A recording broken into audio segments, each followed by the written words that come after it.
Present perfect টেন্সের কিছু common sentence pattern নিয়ে আলোচনা করা হবে। যে প্রেজেন্ট পারফেক্ট টেন্সের কিছু মানে কমন টাইপের কিছু সেন্টেন্স প্যাটার্ন দেখা যায়। সেই common type of sentence pattern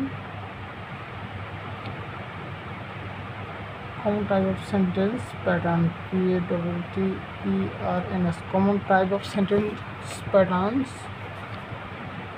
এই বিষয়গুলো নিয়ে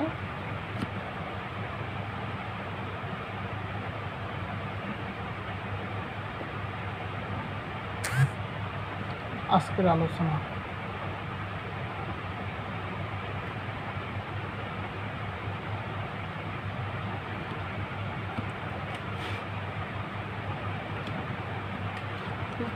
প্রেজেন্ট পারফেক্ট টেন্সের যে সিম্পল যে গঠন বা স্ট্রাকচার, সেই গঠন বা স্ট্রাকচারটা যদি আমরা দেখি, প্রথমেই আমরা পাই সাবজেক্ট, তারপর অক্সিলারি ভার্ব পাই হ্যাভ বা হ্যাজ, তারপর আমরা পাই এখানে ভার্ব হিসাবে পাস্ট ফর্ম ভার্বের পাস্ট পার্টিসিপল ফর্মটা পাই,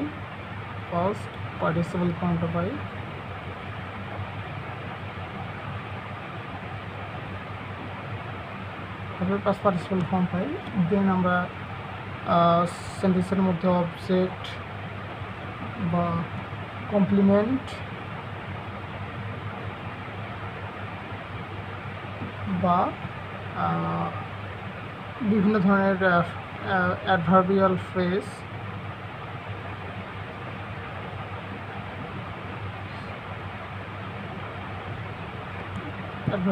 এগুলো পেয়ে থাকি। তো প্রথমেই প্রেজেন্ট পারফেক্ট টেন্সের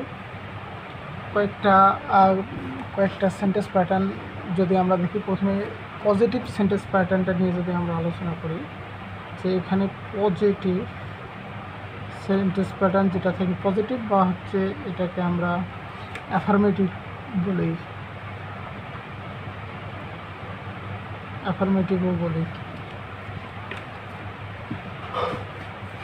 যেমন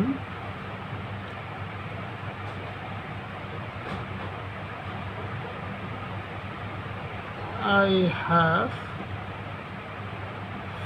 finished my homework। আচ্ছা, তাহলে প্রেজেন্ট পারফেক্ট টেন্সের কি সেন্সটা আসছে বাংলায়, সেটা মূলত প্রথমে দেখতে হবে। যেমন I have finished my homework, মানে আমি আমার কাজটা শেষ করছি, অর্থাৎ হোমওয়ার্ক যেটা সেটা শেষ করেছি। কোনো কিছু করেছি, কোনো কিছু দেখেছি, এরকমটা যদি বোঝায় বা এরকম ধরনের সেন্স যখন আমরা ক্রিয়েট করব, তখন আমাদের অবশ্যই প্রেজেন্ট পারফেক্ট টেন্স ইউজ করতে হবে। আর একটা এক্সাম্পল দেখুন, যে she has visited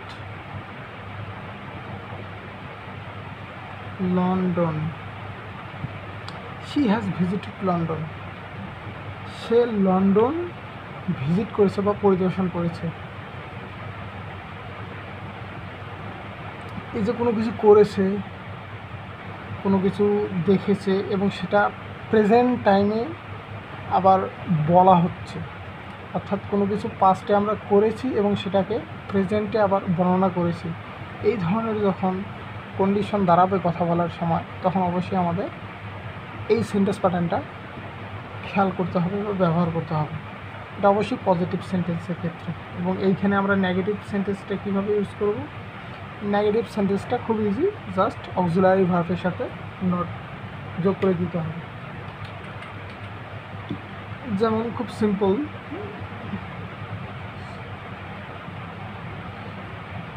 বিস্তারিত না দিয়ে খুব সিম্পল একটা এক্সাম্পল দিচ্ছি। যেমন I have not seen that movie। I have not seen that movie. দেখুন এখানে মূল ভার্বের সাথে শুধু একটা নট যোগ করে দেওয়া হয়েছে এবং ভার্বের পাস্ট পার্টিসিপল ফর্ম আছে এবং হচ্ছে এক্সটেনশন সেন্টেন্সের বাকি পার্ট। এরকম যদি দেখি, he has not completed his homework yet. এই যে নেগেটিভ সেন্সে জাস্ট অক্সিলারি ভার্বের সাথে নট যোগ করা হয়েছে। এখানে একটা বিষয় আছে দেখার, যে কোনো সেন্টেন্সে যদি ইয়েট থাকে, ইয়েট সচরাচর শেষেই বসে, কিন্তু ইয়েট থাকলে সেই সেন্টেন্সটা অবশ্যই নেগেটিভ হবে, অল টাইম সেটা নেগেটিভ হবে। অর্থাৎ এটা নেগেটিভ সেন্স প্রকাশ করছে এবং ইয়েট আছে। অর্থাৎ সেন্টেন্সে কখনো যদি জবের এক্সামে দেয়া থাকে এরকম যে শেষে ইয়েট আছে, এখানে নট দেয়া নাই কিন্তু এখানে একটা ড্যাশ দিয়ে রাখছি, এখানে কোন ফর্মটা এক্স্যাক্টলি বসবে, তখন অবশ্যই আমাদেরকে ইয়েট দেখা মাত্রই নট যোগ করতে হবে অক্সিলারি ভার্বের সাথে। দেন আর একটা আমরা সেন্টেন্স প্যাটার্ন দেখতে পাই, যে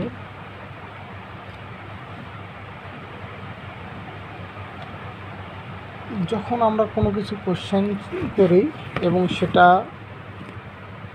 হ্যাঁ নাতে উত্তর দেওয়ার প্রয়োজন পড়ে, সেই ধরনের সেন্টেন্সগুলো আসলে কীভাবে মেক করা যাবে এই কন্টিনিউয়াস টেন্সে, সরি প্রেজেন্ট পারফেক্ট টেন্সে। যে এখানে কোশ্চেন মেক করা হবে, কোশ্চেন মেক ইয়েস বা নো দিয়ে, ইয়েস বা নো দিয়ে যখন আমরা কোশ্চেন মেক করব, যেমন হ্যাভ ইউ ভিজিটেড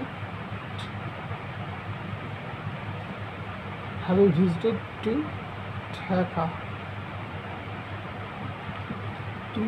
তুমি কি কখনো ঢাকা গিয়েছো। এই যে সেখানে আমরা কোশ্চেন করার ক্ষেত্রে এর অ্যান্সারটা কিন্তু আসবে অবশ্যই ইয়েস অথবা নোতে, অ্যান্সারটা আসবে ইয়েস অথবা নোতে। যে হ্যাঁ তুমি কি কখনো ঢাকা ভিজিট করেছো, উত্তর যদি হয় হ্যাঁ অবশ্যই ইয়েস বলবে, যদি না হয় তো নো বলবে।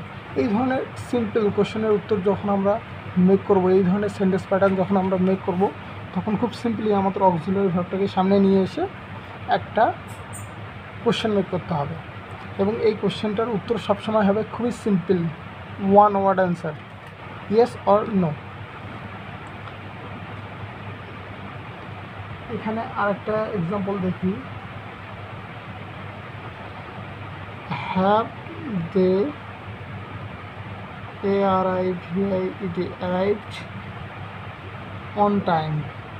arrived on time, have they plural form have, they arrive past form, অর্থাৎ এইটা সম্পূর্ণটাই আমাদের প্রেজেন্ট পারফেক্টের প্যাটার্ন ফলো করতেছে।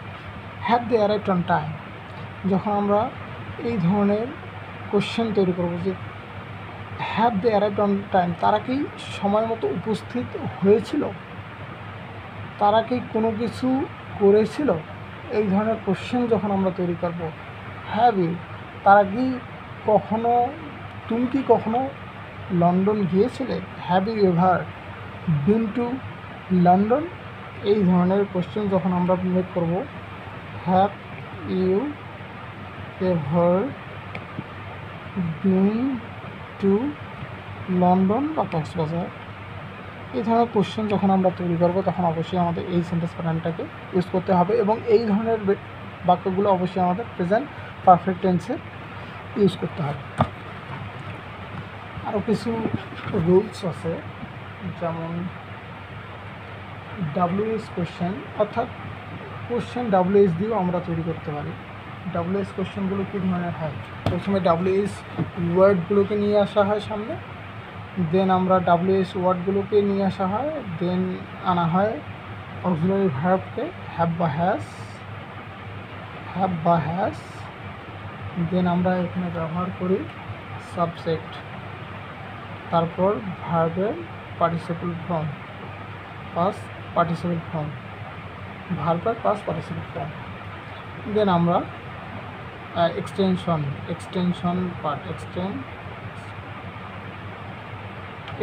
পার্ট অফ সেন্টেন্স যা থাকবে সেটা আমরা এখানে ব্যবহার করতে পারবো। এখানে আমরা অবজেক্ট ইউজ করতে পারবো, এখানে ইউজ করতে পারবো অ্যাডভার্বিয়াল ফ্রেজগুলো, এই ধরনের। এটা হচ্ছে স্ট্রাকচার। এই ধরনের স্ট্রাকচারকে আমরা কীভাবে অ্যাপ্লাই করব? যে কোশ্চেনটা হোয়ার WH question where have, subject অনুযায়ী আমি কী বসাবো সেই অনুযায়ী আমাকে অক্সিলারি ভার্ব বসাতে হবে। আমি থার্ড পারসন নিচ্ছি, ইউ।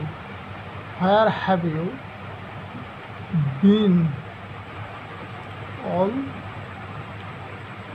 ডে। এই যে কোশ্চেনটা WH কোশ্চেন্স, দেন হ্যাভ বা হ্যাজ, সাবজেক্ট অনুযায়ী অবশ্যই এটা হবে বিন অল ডে। এই যে কোশ্চেনটা আমি করলাম WH কোশ্চেন দিয়ে, যে সারাদিন তুমি কী করেছিলে বা কোথায় ছিলে, এই প্রশ্নটার উত্তর কিন্তু হ্যাঁ বা নাতে দেওয়া সম্ভব না। অর্থাৎ যে কোশ্চেনগুলোর উত্তর আমরা হ্যাঁ বা নাতে দিতে পারবো না, সেগুলোকে অবশ্যই অক্সিলারি ভার্ব সামনে এনে প্রশ্ন করা যাবে না। সেখানে আমাদের এক্সট্রাভাবে WH কোশ্চেন যুক্ত যে ওয়ার্ডগুলো আছে, যেগুলো দিয়ে কোশ্চেন করা হয়, সেগুলোকে আমাদের সামনে নিয়ে আসতে হবে। সেগুলো হতে পারে হোয়ার, সেগুলো হতে পারে হোয়াট, সেগুলো হতে পারে হাউ, হ্যাঁ, হতে পারে হোয়েন। এই ধরনের WH question related, question mark related ওয়ার্ডগুলোকে আমাদের সামনে ইউজ করতে হবে, এবং এর উত্তরটা অবশ্যই হবে অ্যাব্রিভিয়েশনমূলক, অর্থাৎ বর্ণনামূলক উত্তর দিতে হবে।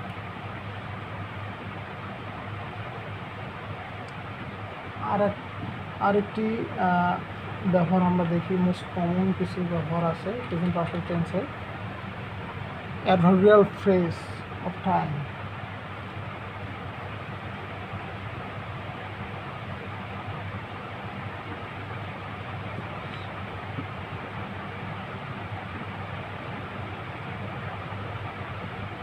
অ্যাডভার্বিয়াল ফ্রেজ অফ টাইম, এইখানে সেন্টেন্সের মধ্যে কি থাকে? জাস্ট নাও, জাস্ট থাকে, অলরেডি থাকে, ইয়েট থাকে, এভার থাকে, নেভার থাকে। দেন আমরা আরও দেখতে পাই so far, since for, since since for, এই ধরনের বিষয়গুলো আমরা এখানে পাই। বিফোর, এই ধরনের যে এগুলোকে বলা হচ্ছে অ্যাডভার্বিয়াল ফ্রেজ। অর্থাৎ এগুলো সব, এই যে ওয়ার্ডগুলো আছে, এগুলো সবগুলোই কী করে? সেন্টেন্সে ভার্বকে মডিফাইয়ের কাজ করে, এই জন্য এদেরকে বলা হচ্ছে adverbial phrase. For example, I have just eaten rice, or lunch. 11 says lunch. I have just eaten rice বা লাঞ্চ, আমি এই মাত্র খাওয়া শেষ করলাম। এই যে অ্যাডভার্বিয়াল ফ্রেজকে সবসময় আমরা ইউজ করব অক্সিলারি ভার্ব এবং মেইন ভার্বের মাঝখানে বসবে কি? Adverbial phrase.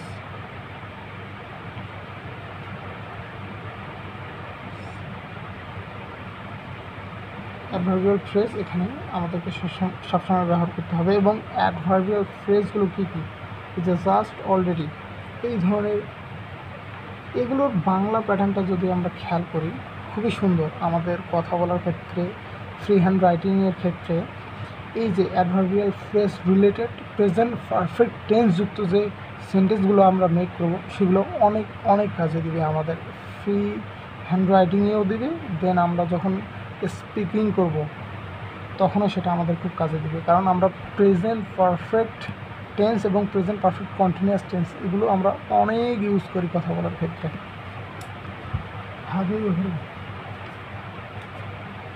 যেমন আরেকটা example, I have never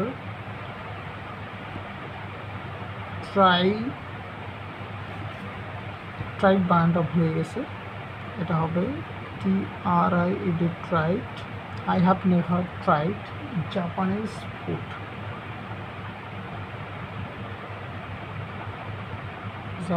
food. Have never, আমি কখনো জাপানিজ খাবার খাইনি বা জাপানিজ খাবার ট্রাই করিনি। এই ধরনের সেন্টেন্সগুলো যখন আমরা করব তখন অবশ্যই এই সেন্টেন্স প্যাটার্নটা আমরা ব্যবহার করতে পারি, অর্থাৎ প্রেজেন্ট পারফেক্ট টেন্সের খুব সুন্দর একটা sentence pattern. I have never tried Japanese food.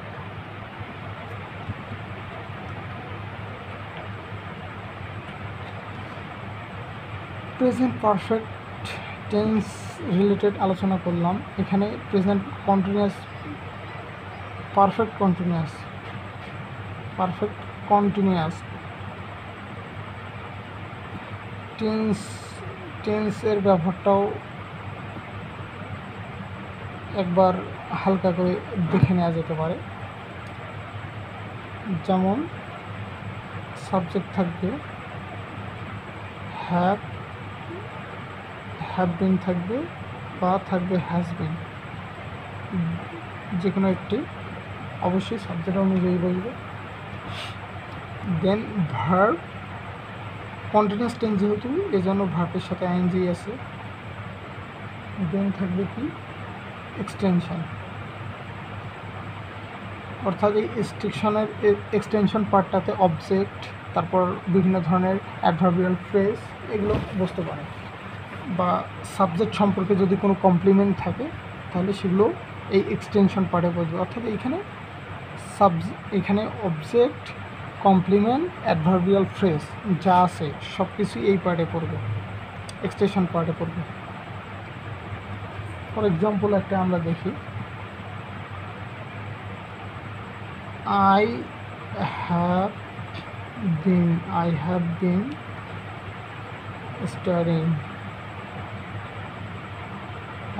studying English